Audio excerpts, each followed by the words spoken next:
welcome to CCM Discovery. I'm Roger St. James. I'm glad you're here. Now, this is a place where we slow down a little bit and we talk about the music that shapes our faith. Nothing rushed, polished to perfection, just honest conversation about the creativity, callings, and the way God shows up in the middle of real life. Now, each episode, I get to sit down with artists, worship leaders, authors, and folks behind the scenes who are figuring things out just like the rest of us are trying to do. We're going to talk about what inspires them, what challenges them, and how their walk with Christ shapes the songs, the words, and the things they share with the world. Now, my hope is that as you listen, you'll hear something that encourages you, or maybe gives you a fresh way to think about your own journey. Now, so settle in, take a breath, and let's explore this together. This is CCM Discovery, and I'm Roger St. James. I take my strength from knowing you will always be the same. Standing on your word, I finally see purpose in the pain.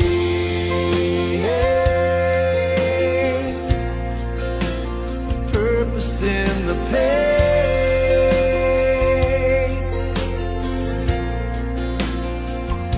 I can see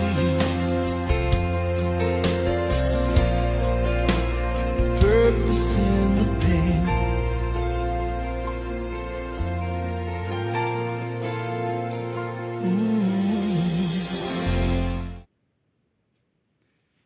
And that was just a preview of the man we're going to talk to right now. Mr. Matt Hybarger, thank you so much for joining us. It's great to be here with you, Roger. Thanks for having me on. No, it's great to meet you. I've been looking forward to this for a long time. And what we like to do here when we start is I want to give you the opportunity to do something that we don't get to do too often. I want you to brag on your family. Tell me all about them and how wonderful they are. Well, I have a pretty good-sized family. I have my wife, Beth, who is an incredible singer in her own right. Matter of fact, she's the most talented person in the family. There's no question about it. She sings with an a cappella group called the Rich Tone Chorus. And there's this organization called Sweet Adeline, and they have these international contests every year, and they've actually won the international championship 5 times. Oh, And wow. she's on their front row, which is the ones that not just do they sing all these intricate parts, but they do choreography as well. And then I have my son Micah, Joseph. I've got Chris and Caitlin and Ryan. And then there's 2 grandbabies. There's Olivia and there's Willow. And then of course the dogs and cat. Or the dog and cats. That I spend most of my time with, it seems. But matter of fact, I thought I had Conley, our cat, for a co-host. He wouldn't leave, so I finally got him out of the door. Oh, But that would yeah, have been fun. it's yeah, oh yeah, he's a character. He's a rescue from a hoarder's house, one of 32 cats. So he's got Wow. obviously some idiosyncrasies, let's just say. But I'm really blessed. I got a great family, and they all know the Lord, and I'm blessed. Yeah, I couldn't be more blessed. I'm glad to hear that, and I always like to hear that when we start off a conversation. That way, we get to know who you are, who's behind you, as you go through what you're doing every day. Yeah. And when you said grandchildren, I was surprised because you don't look like you could have grandchildren. Oh, but I can, yeah. But that does explain that you've actually been in ministry for like 42 or more years. Yeah. How did that whole thing start? My whole life and career uh, has been based on here am I, send me. Um, I I was attending a church, little Assembly of God church in Bedford, Texas, and they'd had a pastoral changeover, and I'd been one of the leaders in the youth group, and this new pastor came in, and there wasn't very many people left, and he said, "Would you consider staying and ministering to these kids? I don't have anybody." And he didn't have a whole lot. He had like 6, 7 kids, and I was like, "Well, yeah, I mean, of course," because I felt like God had called me to be a youth pastor. I really did. And I spoke to a couple of my mentors about it, a couple of my older brothers in the faith, and they said, "Bro, if somebody gives you an opportunity, go for it. That could be the Lord, Yep. opening a door." And so, when you're faithful in a few things, He makes you the ruler of many. And so I started there, and about a year into it, I guess they moved away, and the section sent in somebody, same thing. Would you consider staying? And I'm like, okay. And the church started to grow though. But there was an older gentleman that was leading the singing on Sunday morning. Good brother, but he was a World War II veteran, and he had a big booming voice. But he'd get up there, and you got to remember this was a time when we really didn't have a lot of active conflict going on in the world, and you wanted to stop and pray for those boys entrenched in battle overseas. It was just stuff like that, and um, but they didn't have anybody else to do it. And he said, and I had started singing for our youth group, just getting together. We just sing some choruses. Me and a friend named Wade Jackson played the guitar, and we just sang some choruses. I never considered myself a singer. Matter of fact, I was told I couldn't sing. But I'm one of those guys that, jack of all trades. I'll give it a Yeah. try. And so Pastor Pickens said, he said, "My wife heard you sing. She says you're very good." I said, "Well, she might need to get her ears checked with all due respect, because I've been told otherwise." "Who told you that?" And I told him, and I don't want to say who it was, but he said, "Listen to yourself and hear yourself the way God hears you. Don't hear yourself the way someone critical is hearing you. But listen, and just see what you think." And so he recorded me, and I was like, I mean, not the greatest, but not the worst. Yeah. And he said, "Would you consider helping us out on Sunday mornings and doing some of the newer songs? We'll let this brother sing the hymns, if you'll do the newer choruses." And I said, "Okay."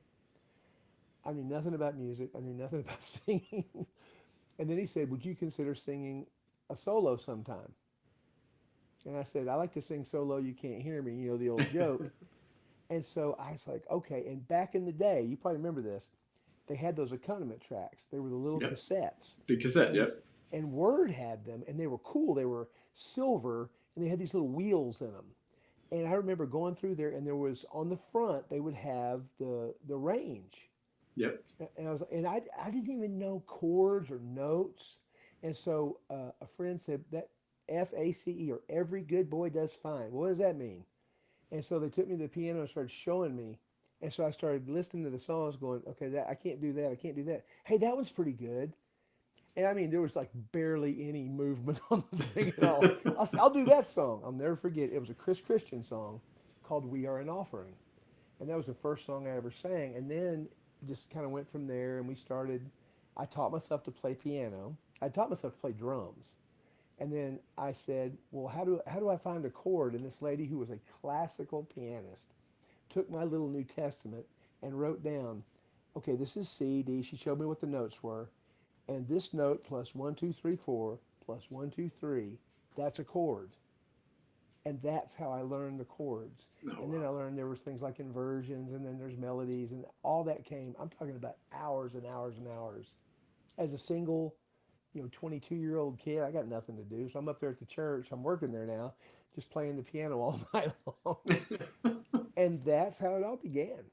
And then I went on, and I pastored later. I was a youth pastor, associate pastor. I kind of, did every job, and then Yeah. finally pastored myself. And 42 years has gone by really fast. That's a great.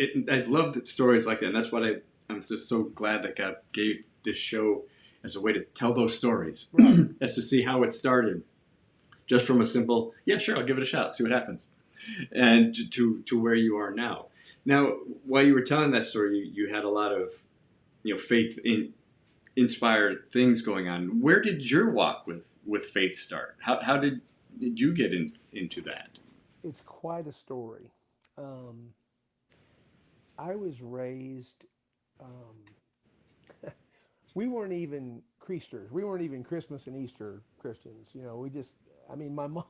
My mom said, "Well, we're members of the Martin Methodist Church down there," and I was like, "Well, how come we never go if we're members?" It didn't. It's kind of like having a health club deal. You never go, right?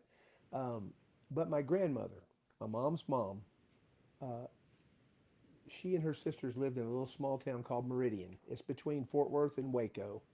Um, and there was less than 1,000 people there, and she went to the First Methodist Church down there. Her sisters went to the First Baptist Church down there. And on the fifth Sunday, the Baptist and Methodists would get together and their choirs would sing and they'd have a potluck, good old days. Yeah. And she'd make me go if I stayed with her. And I stayed with her a lot. Um, and she'd always call me and say, Matt, did you say your prayers? Just always reminding me about stuff. And then I went way off the deep end. I was an athlete and just getting myself in all kinds of trouble and almost got shot one night. That's another. This is what you don't have a. This is like to be a mini series to tell a Yeah, story, but we got all the time in the world. These are going to be great stories, Matt. I ended up. I was going to. I'd gotten kicked out of a public school, so I was going to a Christian school, which was a football factory basically. I ended up getting kicked out of there too. So I'm hanging out, and you gotta remember I'm like 17 years old, 16, 17 years old. I'm hanging out at a bar, right? And I was actually, trying to date one of the workers there, one of the girls that worked there, and somebody got sassy with her, or whatever, and I confronted the guy, and he was an older guy, like that. I thought, well, I can whip this guy, but he pulled out a gun,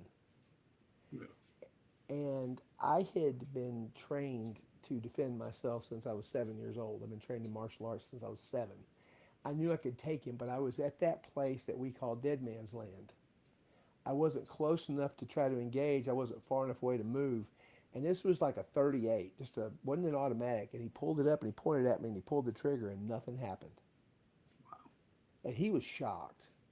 And before he could take another shot, I clocked him and I ran.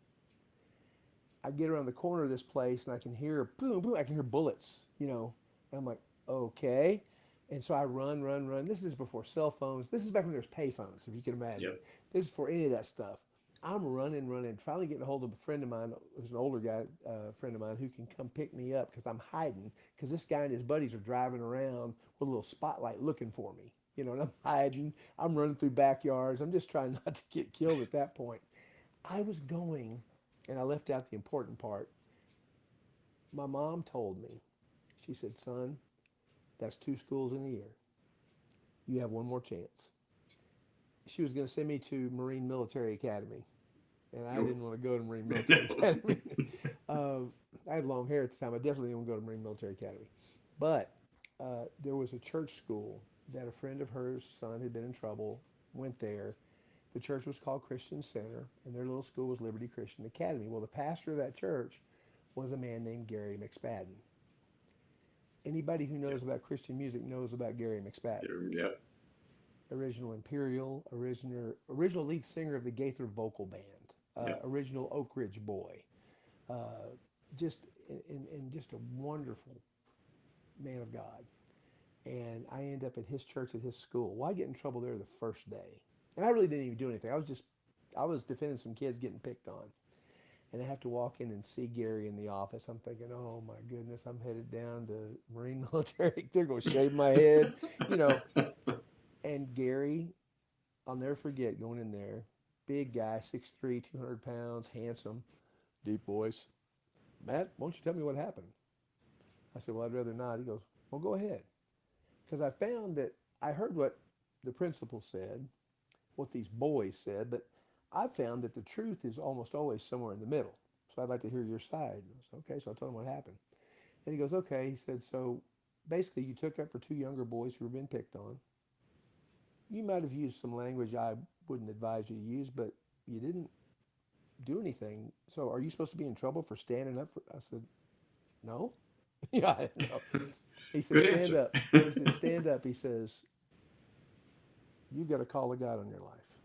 He says, that's why the devil's fighting so hard for you. He says, I'm not going to let you forget it, but I'll make you a deal. He stuck his big old hand out and shook my hand. He goes, you promised me that you're going to do your best while you're here. You're going to keep your nose clean. You're not going to use bad language. And then he goes, and if you have to do something, you won't get any blood on the new carpet. And I said, yes, sir. And he put his hand on me on my shoulder and he goes, God's got big plans for you, son. And that was the first time I'd ever encountered Christian just kindness and, just being genuine. And it did something. Well, So I'm still being an idiot, right? So the story about that happened. The next night, I go to the youth service. Okay, so they had 200 kids in their youth group back then. Now that Wow. happens all the time, but not then. This was a big church, had this great thing. They had a band. And I don't just be, I mean, they had like horns, they had like Chicago, like the whole sound. It was amazing. This is 1980, you know what I'm saying? So you got to remember. Wow. And I go, and I didn't want to go, and I go, and a bunch of things happened to get me there. And there was a guy there, I'll never forget. His name was John Collins. He's gone on to be with the Lord. He preached a message called Your Day in Court.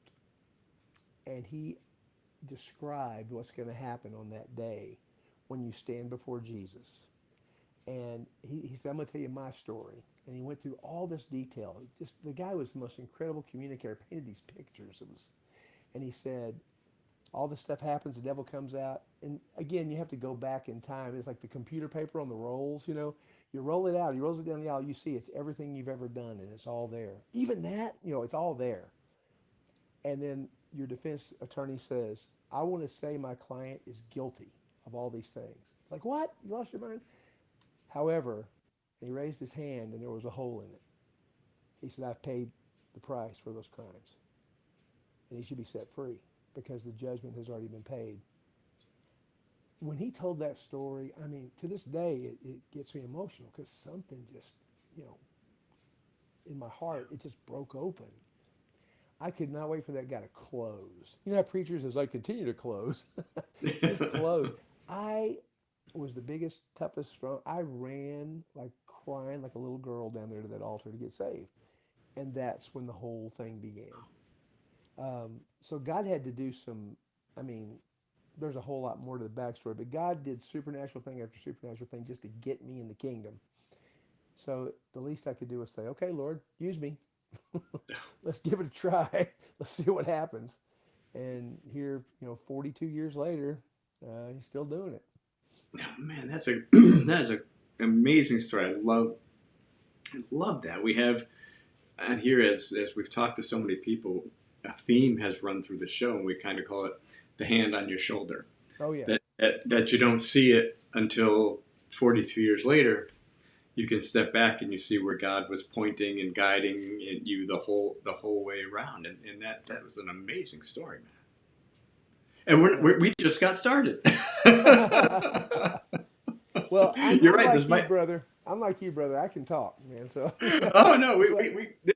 I think you may be right. This could be a 3, 4, 5 part series. We might. But so from there, you talked a little bit how you just learned to play the guitar. I mean, learned to play the drums, learned to play the piano. What were your musical influences at that point? I mean, who were you listening to? Well, you know, before I got saved, I was listening to all kinds of garbage out there. I had always dabbled in singing, and I don't know why I ever took the criticism the way I did and let it shut me down. You can't do that to me anymore. I won't. You Yeah, know, if I know God's called me to do something, you can tell me, well, you don't need to do it that way, and I don't care who you are. If God told me to do it, good luck stopping me. You know, I'm going to perfect. do it. Um, I can remember, and this is really, it's going to sound funny. I can say it now because I'm an old man. It doesn't matter if I say it. In 1980 alone, 79, 80 alone, I saw, and I'm sorry to your listeners, this was me before I was a Christian. I saw AC/DC in concert. I saw Van Halen. I saw the Cars. I saw Barry Manilow. I took a neighbor's daughter to see Sean Cassidy. Uh, you know, Mr. Do Run Run. Do ron ron ron do ron ron. See, I always loved pop music, but rock and roll, and then country music because I am from Fort Worth, Texas. You got to love country, right? And you know George Strait, those guys, just early on, those early country guys, they were so smooth. But I never knew exactly what I wanted to sing. In Christian music, Gary McSpadden was it. But I'll never forget the first time I sang for him at his church in Branson. He stood up in front of the congregation with me and he goes, you know, Matt never sang for me. And Carol, his wife, after he passed away during COVID and stuff, I was supposed to be there, and then he got sick and he passed away. And they had me back to go ahead and share. And I was there just to kind of encourage the church to keep going. You know, that there was a vision that Gary had given Carol and that God had given Carol and Gary. Carol's still there, you know, and you guys are part of it, and let's keep it going.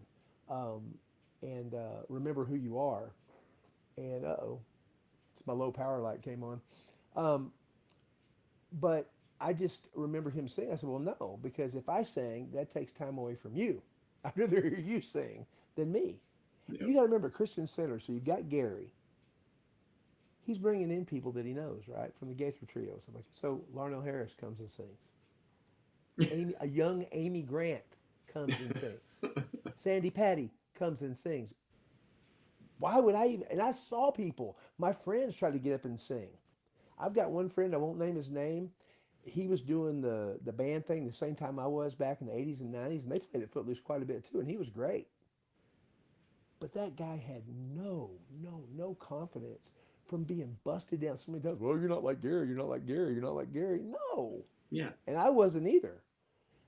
And so I wasn't about to get up there and do that. Now I'm a jock. I'll just play basketball. You guys can have that singing. And then God said, well, no, I think I want you to sing too. So that was my influences. They were kind of all over the board. Therefore, when I started doing music and listening to Christian music, Keith Green was a guy when I first got saved. Obviously, Russ Taff, the Imperials, amazing. Um, um, who else was really DeGarmo and Key? They were awesome. Whiteheart with White Steve Heart. Green. That Mylon, was Mylon Lefevre. Mylon Farrow. Broken Yeah, Heart. I got a chance to know Mylon later, and it was really cool guy. Really cool guy. Yeah, that's some, and from there you've gone on to work with a lot of the people that influence you.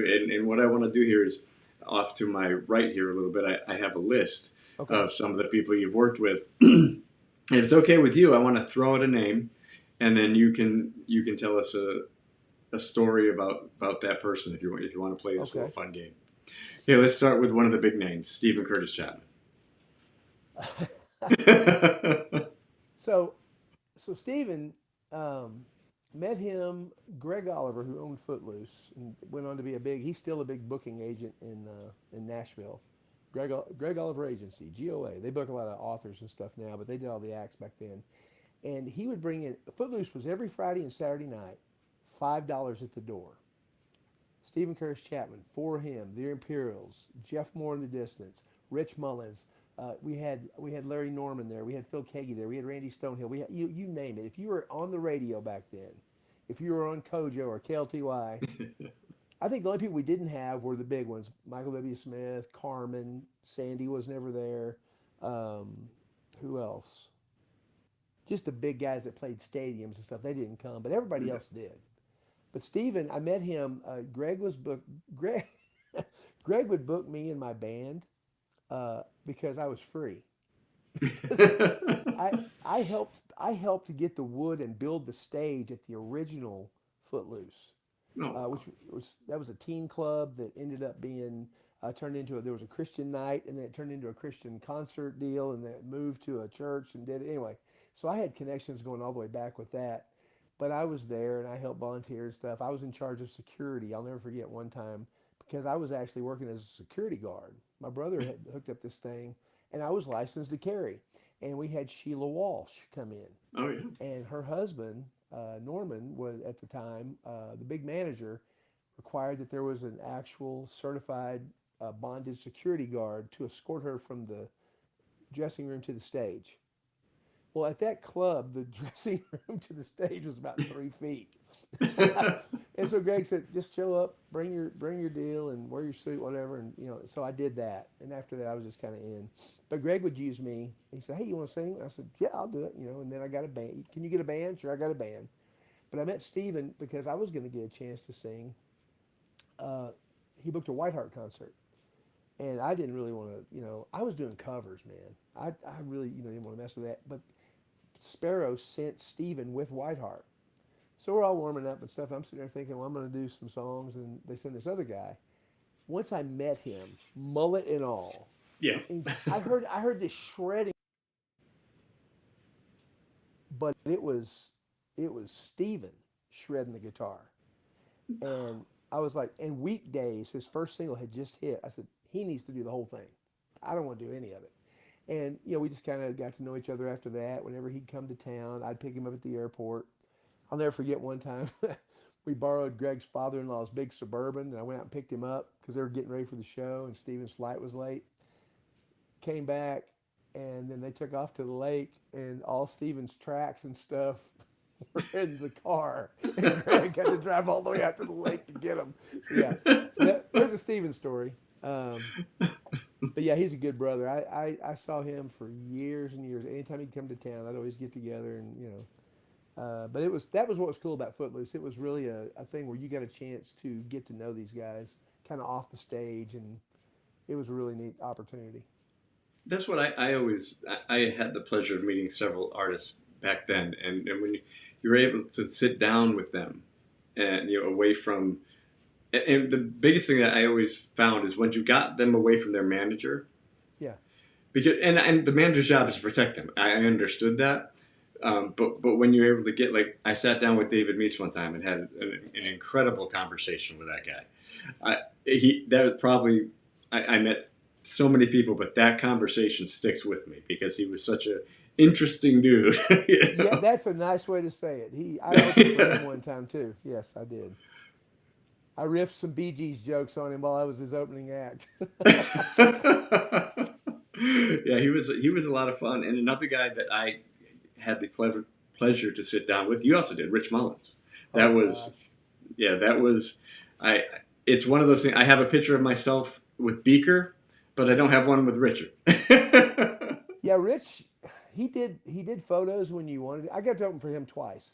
Uh, my memory of Rich Mullins is going and trying to find a place that served good Indian food close to the venue because he had to get back for sound check. And this is before Waze and Google Maps, and we're just Yep. cell phones. We're just out driving, and Greg's getting furious. I had a pager. I could see my pager was going off. Where are you at?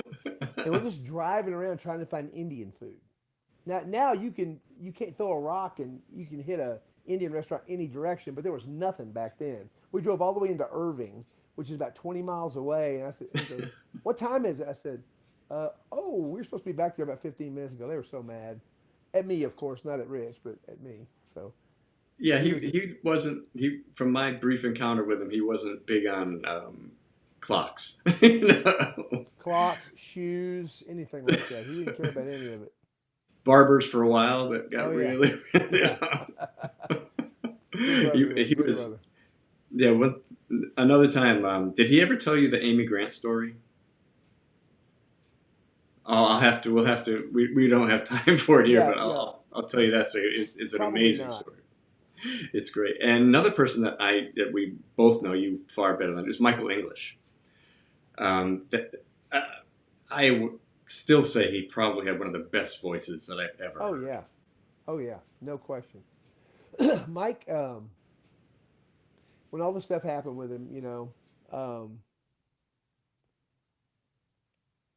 and the church just canceled him Yeah, which because that's what the but church does. that's another show. Yeah. Oh, don't get me started. Yeah, Um, but I remember he was doing a few things here and there, and his booking agent at the time was a lady named Renee, wonderful lady. And I'd used her in the past for some other people, and there was a guy that worked for him that kind of did his opening stuff that I had him in a couple of times. She also booked him. And she said, "Pastor Matt, would you consider having Michael?" And I didn't get the message. It was, voicemail. Again, no cell phone. Maybe it was on my voicemail at the church. And so I felt like I should. A lot of people weren't booking him back then. And he just started to come back. And I said, I called Gary McSpadden. And I said, because I'd heard a lot of stuff, because Gary right there, he and Bill Gates were great friends for years. He's the one that helped bring Mike into there. Mike is the one yeah, that took Gary's spot as the lead, yeah, and Gary yeah. moved down to baritone. So they were close. And he said, "Yeah, you should have him." He said, "Mike he's changed. His heart has been broken, and the Lord's really moving in him. And yeah, if you do that, I think it'll be a blessing for your church and for you." I said, "Okay." And I'll never forget because Chris Tucker, no, I can't remember his last name. Chris traveled with him, and Mike wouldn't do his own sound checks because he's like me. He only got so much voice. You don't want to waste it on sound check, right? You got to have it for the. And so he would come do this stuff like that, and he says, "Yeah, Mike just wants to know. Michael just wants to know." I said, "Tell him service is his, man. Just tell him to follow the Lord." He said, "What?" I said, "Just tell him to follow the Holy Spirit, whatever he feels led to do." And he goes, "Oh gosh, okay, thanks." And I said, "Yeah, no problem." So I'm sitting in the office, and they're going to come back up there because Michael would just come up again. You don't want to deal. He's still coming out of all that stuff and kind of come Yeah. out of it. And he'd show up, 5 minutes before the concert, go do his thing, and he'd leave, right? And I already knew that. I didn't care. And so he called, and he goes, Chris called. And I go, "Hey, bud, what's up?" He goes, "Pastor Matt, it's Michael English." I said, "Hey, bud." He said, "Hey, I just wanted to. Did you did you say you just want me to follow my heart?" I said, "Yeah." I said, "Always." I said, "Man, you can't go wrong doing that." And he told me, he said, "That's the first time anybody's done that to me since anything happened." They always said, "Well, are you still doing this? Are you still doing whatever?" I said, "Bro, if it's under the blood, who am I to dig it up, man?" Yeah. You know, um, we've all made the mistakes. We've all, and that's kind of, I've seen that stuff for so many years. I hate it. Um, my next project is really going to throw people that have followed my music for years because it's not going to be anything like anything I've ever done before. Um, but I realize I've been writing songs for people that are hurting, for the wounded. Uh, this is directed towards the ones who did the wounding. This is Oh wow. uh, not just the lost in the hurt outside the church, but the ones who got hurt inside the church. I want them to know that God sees and they're not alone. There's because there's so much stuff that's happened, so much stuff being in the news and all this mess, and I just think that I, of all things, Roger, I was doing a Bible study on Amos of all people, the book of Amos, and boy, that hit me. The plumb line. I mean, like, whoa. When that line, that's what God calls us all to walk. But you can't measure anything else until you first measure yourself. That's why the word is a mirror. It's not for you to take it and throw it at other people. And so one of my new songs is going to be called Grace Amnesia because it's a condition that I see in the church today. A whole lot of people forgot what we've been saved from and delivered from. Oh man. And, and yeah, so these things are, I'm still doing, I've got several things I'm working on because I can't get away from encouraging and bringing hope to people. That's why we're here. But I am going to challenge some of my brethren and sistren uh, Oh, in the that's good. ministry to take a look, you know. I think that's important, especially with the way things are going now. I mean, um, what do you think? I need you. Well, I'll get back to that. You're writing all these new songs. You got this new project coming out, and you have something that you call your silent year. Oh, yeah. Oh yeah. So I think we kind of jumped ahead going into what you're. A lot of this stuff came from that, I would imagine. Oh, yeah. Yeah, yeah. What's going to happen here is my phone's going to die, so it's going to be great because I'm using I'm having to use the headphones. Hey, it's okay. Part two. We're good. We'll get a good hit on the part when I still have 11% battery, so we'll be okay. Um, no, the silent year was just I've got these health issues that I'm battling, and they all just kind of came to a head at once. It's just without belaboring it, it's just I've got multiple autoimmune disorders.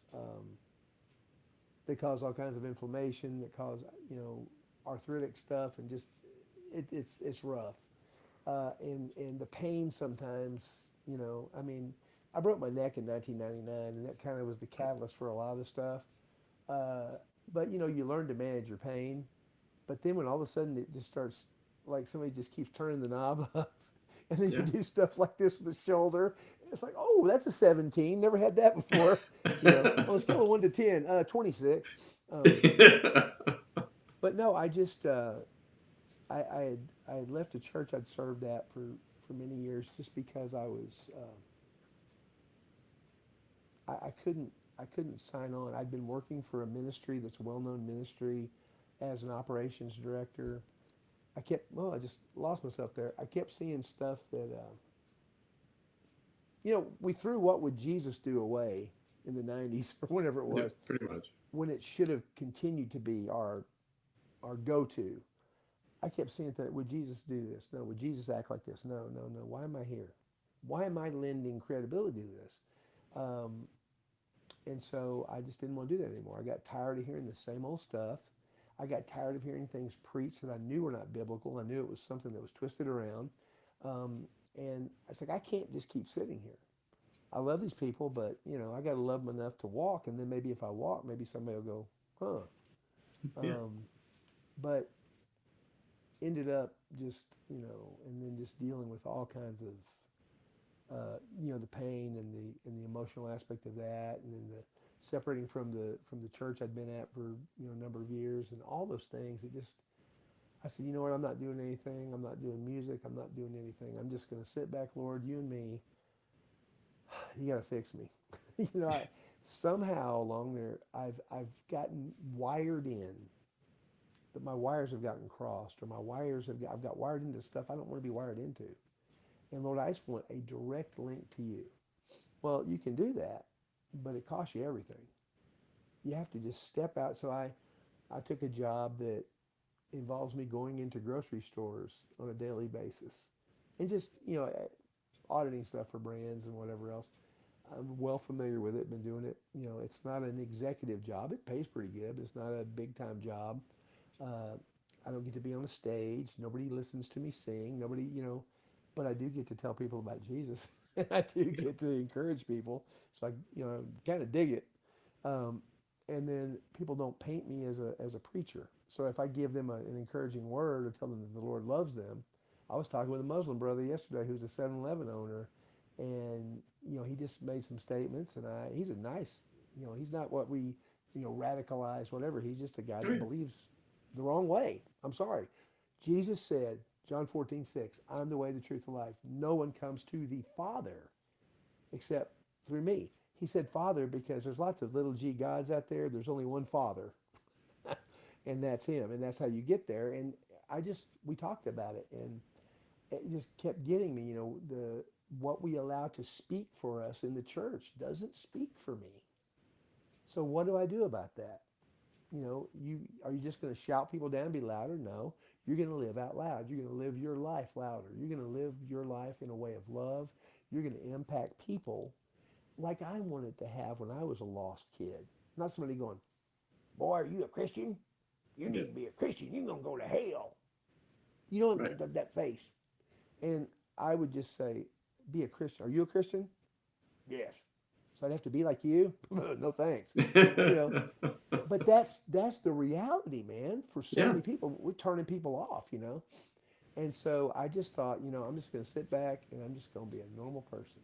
I love going to church when nobody knows me, nobody recognizes me, nothing. It's awesome. You know, I don't have to be Pastor Matt. I don't have to be on. I can just go and worship the Lord. I can go tell some young person who's up there leading worship, hey, great job. And then I found out later, somebody texted me, hey, I'm the worship leader at such such church. I saw you were in our church last Sunday, you and your wife. I said, yeah, it was a great service. We really enjoyed it.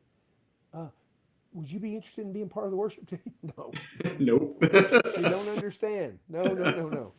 Uh, I don't know what I'm going to do next as far as outside of this music, as far as serving, but God's going to show me, and He's going to tell me, and He's going to do it very directly, and there's going to be no doubt about it. Um, and if He says keep doing what you're doing, then we'll find us a good church and lock down there. I mean, I don't know why that people think they have to be on a stage. You don't have to be on a stage.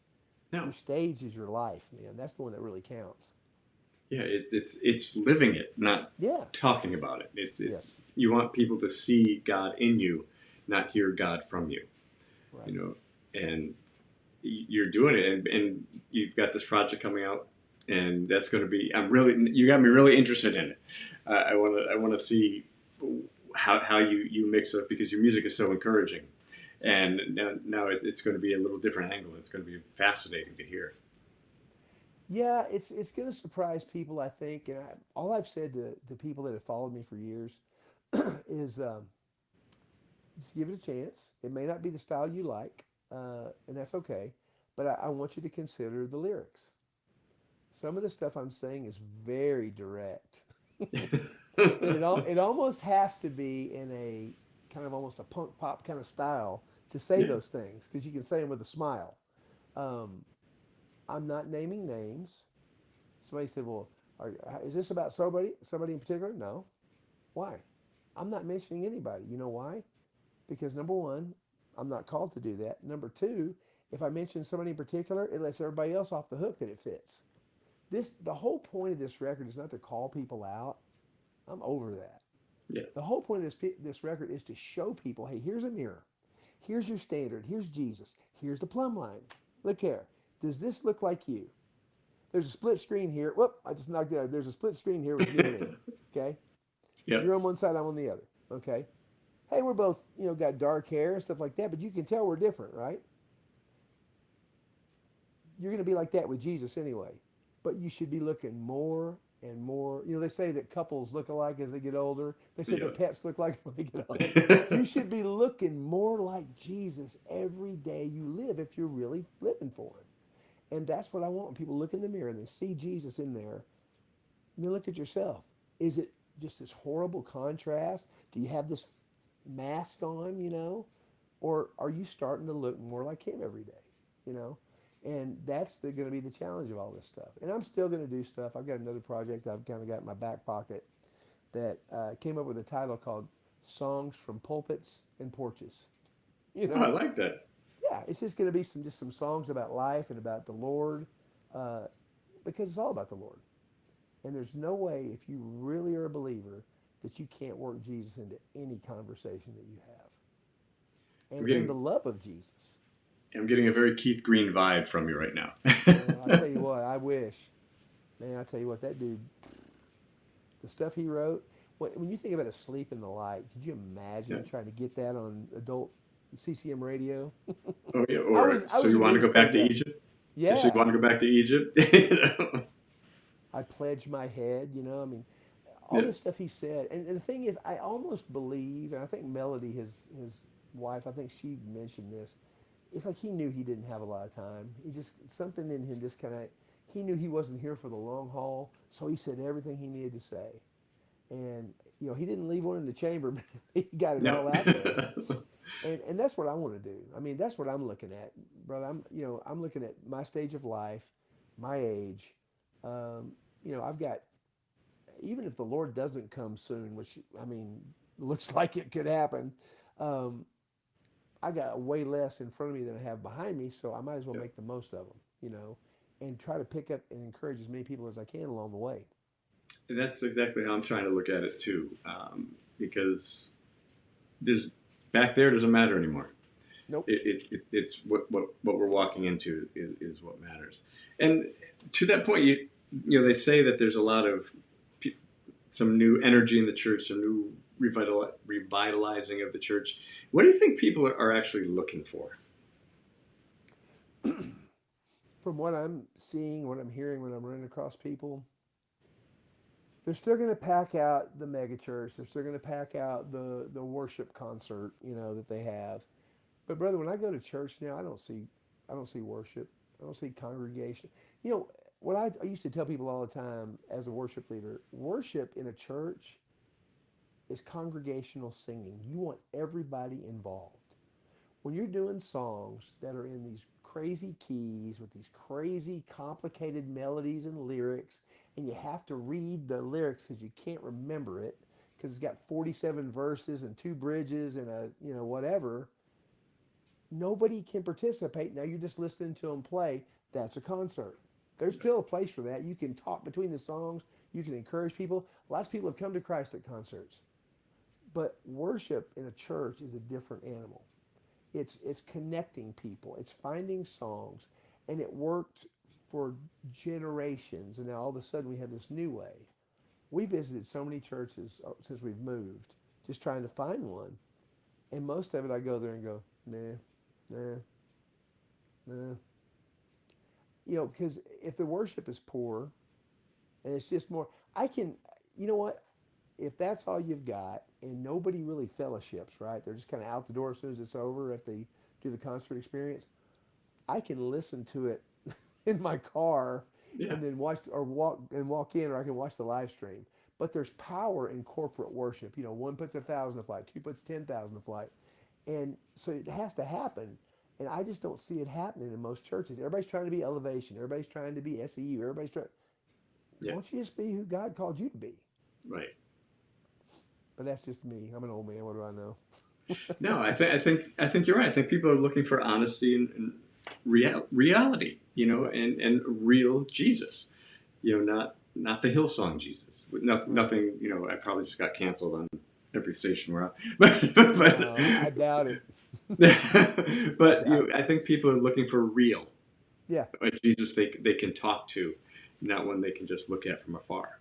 And I think the way you put it was perfect. Yeah, and that kind of we're gonna roll out of here with your song "Till You Can't," but before that, we have a little something that we do here. My oldest son Tyler is a legitimate hero. He's a firefighter, Okay. and my youngest son Matthew is profoundly autistic. So 9 seconds means something to Matthew. So we always ask our people who are kind enough to join us for Matthew's 9-ish seconds of wisdom.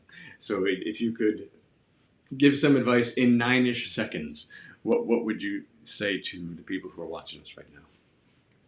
God is good all the time. No matter what's happening, God is still good. He's your way out. He's also your way through. Yeah, perfect. So tell us about Till You Can't. This was a lady, if my phone dies, then nice being with you. This was a lady that I used to go to church with. She has a ministry where she has a horse that she goes around. This horse is very specially trained. It only answers her voice.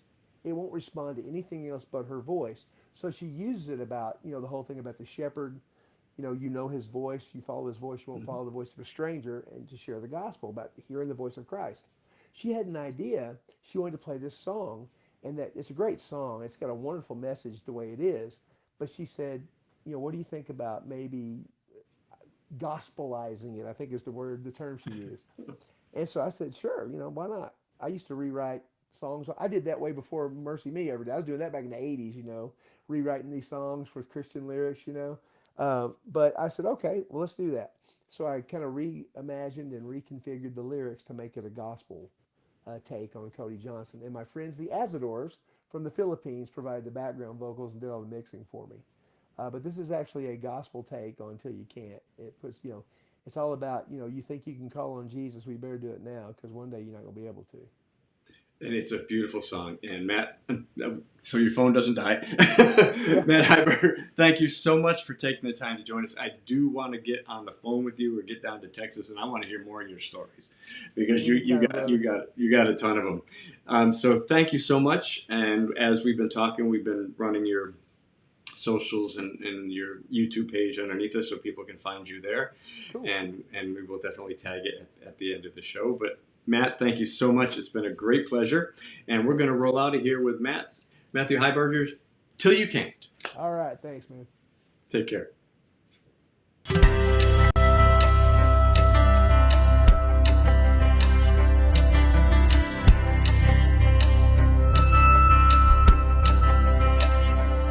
You can tell your old man you'll hear about his Jesus on down the line.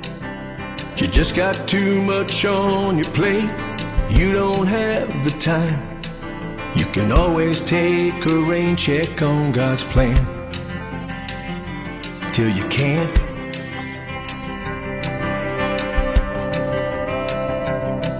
You can keep putting off the spirit who's been tugging at your heart, believing that there's always time to make a brand new start.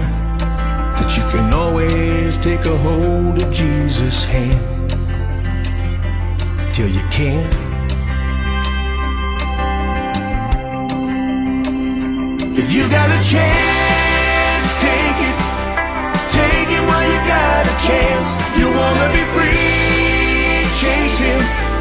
Don't you ever look back, 'cause God gave his only son to save you, and he'll keep on waiting for you to say yes till you can't.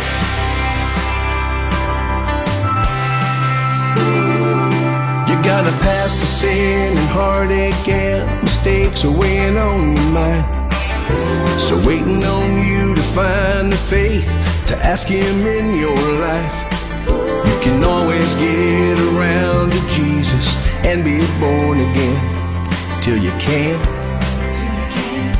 If you got a chance, take it. Take it while you got a chance. You wanna be free, chase him. Don't you ever look back, 'cause God gave his only son to save you, and he'll keep on waiting for you to say yes until you can't.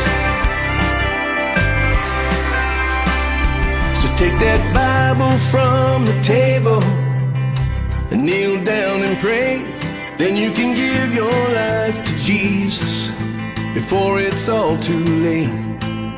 Don't wait on tomorrow, 'cause tomorrow may not show. Say, please forgive me, Lord, I love you, 'cause man, you never know. If you got a chance, take it. Take it while you got a chance. You wanna be free, chase him. Don't you